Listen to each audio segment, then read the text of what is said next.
Welcome back. Halloween can be a dangerous and spooky time for your dogs. Kim Kendrick from A Regal Beagle joins us now with some safety tips along with Georgia and Odie, and they both are already dressed in their costumes. They are. Very appropriate for the season. Let's talk about first the candy. Yep, candy. A lot of people know, but not everybody, so it's always worth mentioning again that chocolate is very toxic to dogs, especially the baker's chocolate that you might be baking with, but also milk chocolate can be as well in higher quantities. So any chocolate, do not even give them a piece. Even it's a very piece, bad okay. For them. Very bad if for they them. if they ingest anything, call the vet right away. Take them in Call right the vet. Yep, bring them to the emergency vet. You'll notice them getting very, very restless, vomiting, diarrhea. Okay. Sometimes it can send them into a seizure, so those are some things to look for. So now, these, like we said, these two little ones have costumes on. Let's start with Georgia. She has just a simple T-shirt on. Yep. She does not like to be dressed up. So this is the minimum for her, or the maximum for her, I should say. This is what we can get away with. And I love it. It says, I bite on it in case you can't see. And it glows in the dark. And little Odie here is a little shark. He is a little shark. It's the cutest thing He's I've ever seen. Now, they're fun, they're cute, but what about costumes?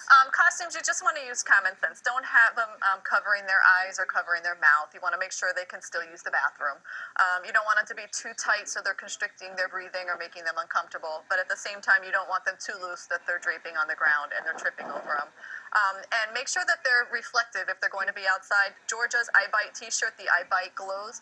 On this, I'm not sure if this is reflective or not. If it's not, they have just little like blinking lights that you can attach to them, or reflective strip tape or something, because you want your dogs to be seen, especially the little ones that are low to the ground. Okay.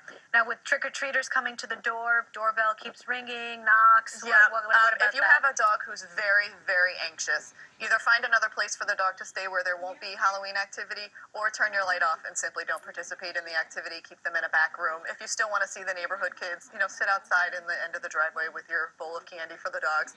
And sometimes if they're really, really anxious, you can talk to your vet about getting just like a very mild sedative or something to kind of take the edge off for them, so hopefully they can just sleep through the night. That's an extreme case. Yeah, right? and a very important thing I just want to touch on before we go is candy wrappers, as well as not giving them chocolate.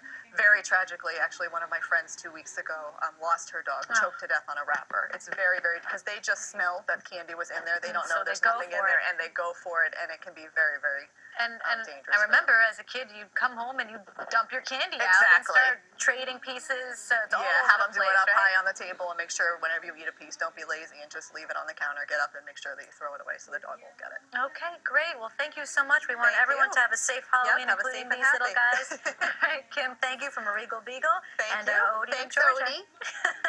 And we'll be right back after this break.